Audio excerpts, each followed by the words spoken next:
بسم اللہ الرحمن الرحیم۔ السلام علیکم، کیسے ہیں جی آپ سب؟ اللہ تعالیٰ آپ سب کو اپنی زمان میں رکھے، خوش آباد رکھے، آمین۔ تو جناب سب سے پہلے آج کی چھوٹی سی پیاری سی بات، ہمارے پیارے نبی کرم صلی اللہ علیہ وسلم کا ارشاد گرامی ہے کہ جو شخص پابندی سے استغفار کرتا ہے، اللہ تعالیٰ اس کے لیے ہر تنگی سے نکلنے کا راستہ بنا دیتے ہیں۔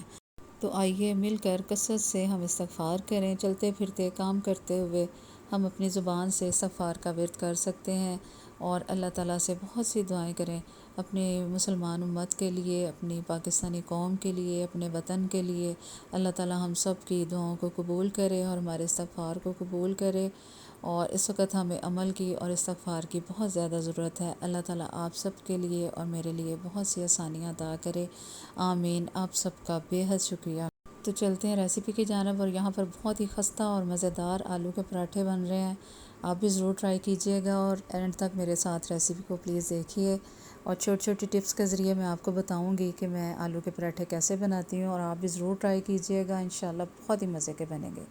یہاں پر میں نے 3 کپ جو ہے وہ میں نے گھر کا چکی کا آٹا لے لیا، اس میں 2 ٹیبل سپون میں نے آئل ڈال دیا، تھوڑا سا نمک شامل کر دیا، اور میں پانی تھوڑا سا شامل کر کے اس کو اس طرح سے ایک میڈیم سی ڈو بنا لوں گی نرم۔ اب یہاں پر دیکھیں میں اس کو نیٹ کر رہی ہوں، اور اب یہاں پر آئل لگا کے اس کو مزید میں گوندوں گی، اور آئل کے ساتھ اگر ہم اس کو اس طرح سے نیٹ کریں تو بہت ہی مزے کے ہمارے خستہ پراٹھے بنتے ہیں۔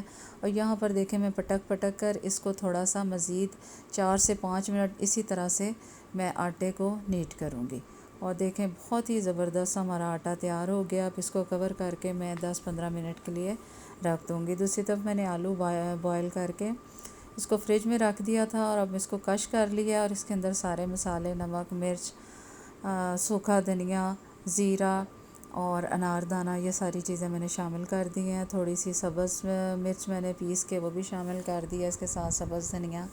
اب ان سب چیزوں کو اچھی طرح سے مکس کروں گی، اور یہ خاص چیز جو ہے اس میں مکھن، اور مکھن شامل کرنے سے پراٹھے بہت ہی خستہ، کرارے اور مزیدار بنیں گے کہ گھر والے جو ہیں آپ کے خوش ہو جائیں گے۔ بارش کے اس موسم میں، برسات میں، جب کہ بہت سی بارشیں ہو رہی ہیں، تو آپ بھی اپنے گھر والوں کو یہ مزیدار پراٹھے بنا کے دیں، انشاءاللہ گارنٹی کے ساتھ بہت ہی زبردست بننے والے ہیں یہ پراٹھے۔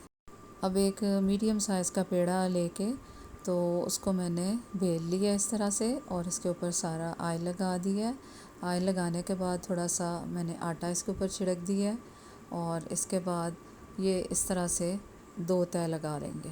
اب اس کے اوپر پھر آئل لگا کے اور پھر تھوڑا سا آٹا چھڑک کے تو میں اس کو گول رول کر لوں گی، اور اسی طرح سے مجھے جتنے پراٹھوں کی ضرورت ہے میں اتنے ہی پیڑے اس کے بنا لوں گی۔ تو ایک پیڑے سے ہمارا ایک پراٹھا یہ تیار ہو جائے گا، کیونکہ ہم اس کو 2 پیس کرنے والے ہیں، اور جیسے ہی یہ سارے ہمارے تیار ہو جائیں گے تو ہم اس کو اس طرح سے 2 پیس میں کر لیں گے۔ اس کے بعد اس کو اس طرح سے گول شیپ دے لیں، اور یہ چھوٹی چھوٹی میں نے روٹیاں بنا لی ہیں ہاتھ سے، اس کے اوپر میں نے اس طرح سے یہ بیٹر ڈال دیا ہے آلو کا، اور اس کو دوسری روٹی اوپر رکھ کے تو اب اس کو اس طرح ہلکے ہاتھ سے آرام سے ہم بیل لیں گے۔ اور یہاں پر دیکھیں ماشاءاللہ سے بہت ہی پیاری سی میری روٹی تیار ہو گئی ہے، اور اس کو توے پر ڈال دیا میں نے، اور لو ٹو میڈیم فلیم پر اس کو پکائیں گے دونوں طرف سے بغیر آئل لگائے، اس طرح سے دبا دبا کے۔ اور یہاں پر نئے آنے والوں سے گزارش ہے کہ جو بھی میرے چینل پر نئے آئے ہیں تو پلیز مجھے سپورٹ کرنے کے لیے ویڈیو لائک کیجئے، اپنے دوستوں میں شیئر کیجئے، اور چینل کو سبسکرائب کیجئے۔ آپ سب کا بے حد شکریہ۔ اب یہاں پر میں نے تھوڑا سا آئل لگا دیا یا گھی لگا لیں، تو اس کو دونوں طرف سے اسی طرح سے دبا دبا کے ہم ہلکی آنچ پہ پکاتے جائیں گے تاکہ اندر تک اچھی طرح سے کک ہو جائے، اور بہت ہی مزے کے یہ خستہ جو ہمارے پراٹھے ہیں ماشاءاللہ سے بن کے تیار ہو گئے ہیں۔ اس کی لیئرز بھی اندر سے آپ کو نظر آئیں گی، اور کھانے میں تو اتنے مزیدار ہوں گے یہ مکھن والے پراٹھے اندر تک۔